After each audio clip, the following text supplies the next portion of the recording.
Hey guys, this is Beanie with Slip to Stitch Jane, and I just want to get on here and show you guys my Halfpint Slouch Beanie. It was one of the first hat patterns I ever wrote, and it's been my go-to slouch ever since. I know I've made so many different colors in them, pink, green, blue, all sorts of colors. It's a quick make, and it's also perfect for a gift or an addition to your wardrobe. Like I said, I have it in multitude of colors. But let's jump right into it. Okay, and the materials you're going to need are, for the yarn, you're going to need a medium 4 worsted weight yarn. Right now I have here Red Heart Super Saver in the color Light Jasmine. I love how light, pastel-y, purple, leaning more toward the blue side this is. Also, you're going to need a 6.5 millimeter hook. I have, or the letter is a K, my bad. I usually go off the number, but the letter is K for that one. Also, you're going to need a 5.5 millimeter hook. I have these two from Furls. You're going to need a pair of scissors, not any specific, basically any scissors you have on hand that you can use to cut through the yarn. I know when I first started, I used the really big giant craft scissors, so I mean anything you have. Also, a tapestry needle. If you don't have a tapestry needle, you can use a smaller hook. Also, I've used those. I want to say when I first started off, I used a slightly smaller hook than what was called for. Wove it through the yarn, and then pulled the stitch through. But we'll jump right into the pattern. Be right back. Okay, to start off your pattern, you're going to need your 6.5 or K hook. You're going to take yarn and make a slip knot. The best way I can show you how to do this is to wrap it over your fingers like this, the working side wrapping around again like this to create an X, and that's what you'll see on the back side of your hand. You flip over to the front and you'll have 2 bars, and what you do is you insert your hook under the first loop and grab that second loop and then pull through, and then you'll pull tight to make a slip knot. Okay, and so to begin this pattern, you're going to start by chaining 33. So we're going to make a chain, you're going to yarn over, pull through that loop, and you'll just continue doing that. So yarn over, pull through, yarn over, pull through. And you'll keep doing this until you have 33 chains. Pause this and I'll be right back. Replay the video when you have 33 chains. Okay, and after you got 33 chains, make sure to double check to see if you have 33 chains. I know I've done it before where I've not paid attention and rushed through it and not went back and checked, and then I end up with either too much or too little stitches, but always go back and double check. So for row 1, what we're going to do is skip the first 3 chains from the hook, and we're going to double crochet into the 4th from the hook. And to do that, we're going to do, count 1, 2, 3, 4, yarn over, and like I said, you skip the first 3, so 1, 2, 3, and then you insert your hook into that 4th chain, yarn over, pull through, yarn over, pull through 2, yarn over, and then pull through 2. And that's how you do a double crochet. Like I said, you're going to be doing a double crochet into every chain from here to the very end.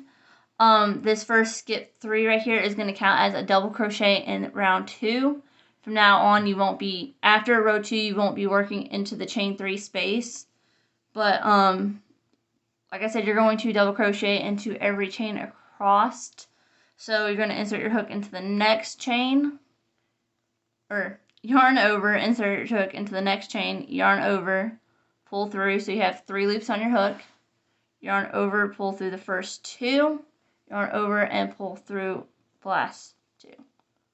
Insert your yarn over, insert your hook, yarn over, pull through, yarn over, pull through 2, yarn over, pull through 2. And you'll complete this all the way down the end of the row, and if you pause here, I'll meet you back in just a second to finish this row out. Okay, and we're on the last stitch of round 1. You'll want to make sure you double crochet into this last stitch. I know for a long time I thought this was like more of a knot, but as you can tell, it is a chain. So make sure to double crochet into the last chain of the row. So insert your hook, yarn over, do double crochet, and okay. And so for the end of row 1, you're going to chain 2 and turn. Okay, for round 2 or row 2, we are going to do double crochet back loop only into every double crochet across. So to do a back loop double crochet, you're going to turn your work like this so it's easier to see where your back loop is. You're not going to double crochet into this chain 2 turning. So what you're going to do is yarn over, and we hold this closer to this. So to indicate where to do the double crochet back loop only, instead of going into the side right here as usual, what you're going to do is turn your work, and you see the V right there. You're going to do the double crochet into the very back loop, which is the back part of the V, that loop right there. So you're going to yarn over, insert your hook, yarn over, pull through 2, yarn over, pull through 2. And the reason we do the back loop only is so it will give that rib effect across the beanie. So once again, you're going to yarn over, insert your hook through that back loop, yarn over, pull up so you have 3 loops on the hook, yarn over, pull through the first 2, yarn over, pull through the last 2. And you're going to do that through every stitch across. So you're not going to go through both, you're only going to go through that little loop on the very back end right here. Okay, and I'm going to pause here. Make sure to do this all the way through. Pause your video, and I'll meet you back for the very last stitch of the row. Okay, and we're back at the very last stitch of the row, and I wanted to show you this one specifically. From the row 1, we had the chain 3 that counted as a double crochet, so we're going to make sure to put a stitch in that loop as well. So you're going to turn your work, and you see that chain 3 right there. You're going to go 1, 2, 3. And just like the double crochets before this, you're going to put it through that back loop only. Yarn over and pull through, yarn over, pull through 2, yarn over and pull through the last 2. You're going to make sure to do that for this row in particular. After this, all your double crochets, back loop double crochets only, will be into the actual back loop of the double crochets. That one itself right there, it's just most people either overlook it or just don't notice in the pattern that it says it's going to count as a double crochet. I just wanted to make sure to share that with you guys so you guys don't have any mishaps, and later on you're trying to figure out why you don't have 31 stitches. But you're going to count it cross and make sure you have 31 stitches all together. It'll look like this. So, and then at the end of row 2, you're going to chain 2 and turn your work. So for row 3 through 25, you're going to repeat row 2. So once again, you're going to make sure not to go into the chain 2 turning and go into the first double crochet. So you're going to yarn over, insert your hook to that back loop only, yarn over, pull through so you have 3 loops, yarn over, pull through, yarn over, pull through 2. So you're gonna, like row 2, you're gonna go into that back loop only right here, yarn over, pull through 2, yarn over, pull through 2. So for row 3 through 25, you're gonna do double crochet back loop only into every double crochet across. I'll pause it right here and I'll meet you back at row 6 so I can show you how to count your rows exactly. But I'll meet you back here in just a moment. Okay, and at the end of row 6, you should have a little panel that looks like this, and I wanted to come back at row 6 to show you exactly how to differentiate your rows and to count. If you hold it up, let me hold it up a little closer, you can see that it's a lot easier with the double crochets. I know for single crochets it seems to be a bit harder, but you can see an indication like 1, 2, 3, 4, 5, 6. Also, I've noticed an easier way to count too is you see where that ridge is right there, like you see that specific line. Each one of those is 2, so 2, 4, and then 6. But I personally would just count them by the row like that. So 1, 2, 3, 4, 5, 6. If it's a little bit harder for you to indicate where they are, I also use the bottom of my hook and do 1, 2, 3, 4, 5, and then 6 up. But I just want to show you a couple ways to make sure you can count your rows. It'd be a lot easier to count it as you go, just to make sure you're on the right row. But I just want to get on here and show you that. I will actually meet you back here in just a moment when we get to row 25. Okay, and at the end of row 25, you'll have a panel like this, folded out. Okay, and we are now going to create the tube. So what you're going to do is fold it right side in. And, well, after row 25, you're going to chain 1 and then fold it right side in. I usually just go for the side that looks more like defined stitches and make that the right side. So you're going to, like I said, chain 1. And what you're going to do now is you're going to insert your hook into the chain and then the back loop, such as like that. And you're going to slip stitch up the side as it's folded to create the tube. So insert your hook, yarn over, pull through. Insert your hook to the next chain space in the back loop of the next double crochet. And just yarn over and pull through. And what you're going to do is slip stitch up along the side. And you're going to do this as even as possible. I've noticed even if I try to do in each stitch, sometimes it's just not possible to get it completely, like, exactly one for one across. You're going to do as even as possible. And it's good to keep it together so you don't miss a stitch. You're going to do that all the way up the top. I'm going to finish this and I'll meet you back here at the very end. Okay, so we are going to start on the brim now. And to make the brim, we're going to do 50 single crochets along the edge of this. So basically into the side of the rows you just did. The best way I can describe this is you're going to want to place 50 single crochets evenly spacing them around. Okay, and so to do a single crochet, you're going to insert your hook, yarn over, pull through, yarn over, pull through 2. So insert your hook, yarn over, pull through, yarn over, pull through 2. And like I said, with the way that the working into the side works, you're not going to have a definite space on where to put your hook. You're just going to want to put that stitch as evenly spaced out as possible, making sure you have 50. So I just randomly find a space that looks like there's a lot of work done there, so I don't pull up too much of a loop. And then place a single crochet. So say like this spot right here, I wouldn't put a single crochet right here. I would go for this space right here on the double crochet. So you insert your hook, yarn over, pull through, yarn over, pull through 2. And like I said, you're just going to try to avoid the big gaps, like right in here. That would be a big gap.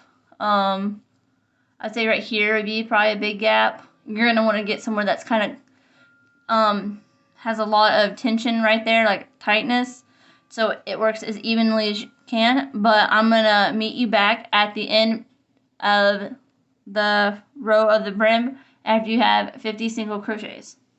Okay, and at the end, after you have 50 single crochets evenly spaced between this, around the brim, you're going to slip stitch into that first single crochet and back through that way, and then you're going to chain 1.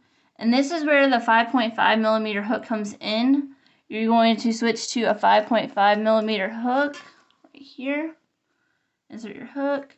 And then now for the last row of crochet, we're going to do a half double crochet into each single crochet from the previous round. So to half double crochet, you're going to yarn over, insert your hook, yarn over, pull through, so you have 3 loops on your hook.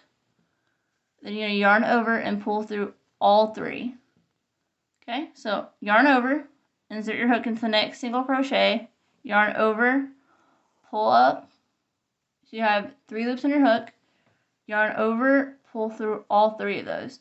And you're going to place a half double crochet in each stitch around. So at the end of this round, you're going to have 50 half double crochets.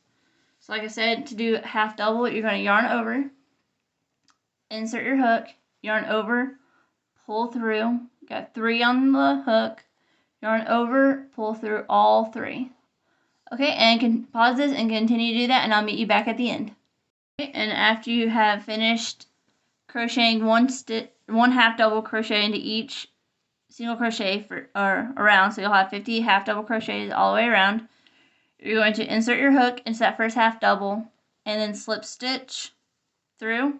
And what I always try to do whenever I make a hat or any kind of crochet piece, I always chain 1 after I'm done to kind of knot it in there. You're going to cut yourself a tail and then pull through and pull snug. Okay, so your hat is going to look like this for the moment. And I actually noticed as I was going around, there is one place where I accidentally went through both of the loops. I still sometimes even have hiccups with it. So I'm not going to be able to finish this one completely off, but I will show you how to cinch the top real quick. So you're going to turn wrong side out. So you're going to have where your seam is on the outside. You're going to cut yourself a tail of yarn. I'd say about maybe around a foot of yarn, I would say. Cut you a tail off of the working yarn that you have. Okay, and then you're going to take your tapestry needle, or say if you don't have a tapestry needle, a smaller size hook. And you're going to start weaving in and out of the top where the brim is not at. So you're going to take your hook, weave along kind of like this, in and out, to create a running seam or a running stitch. So you're going to do that all the way around. And this is what it's going to do is when you're done, you're going to be able to pull both sides of the yarn. And there's no rhyme or reason this. You just want to kind of get it about even around like that. You're going to make sure to leave tail on this side or you're going to be backtracking a lot. So you're going to run it through the end stitches like so. I kind of just piled the stitches on top of it till I have like almost a full hook for the most part, instead of running it in and out.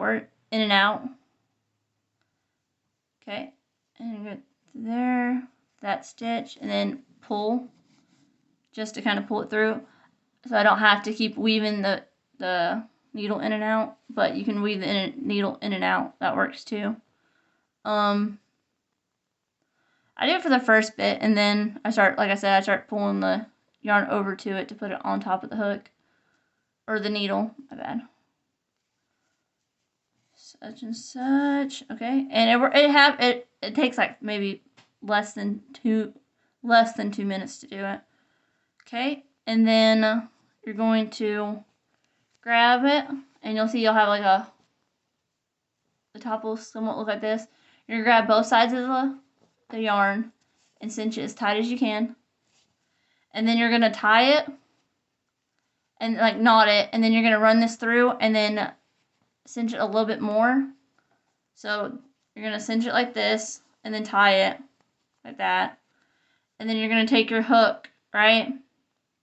And like I said, I have to take this out and redo it, so I'm just gonna show you kind of slowly how you do it, or vaguely how you do it. But you're gonna run your hook in and out like right here around the top and tie it, or go through a little bit more and then pull it tight and then tie it again, and then you're gonna weave in your ends.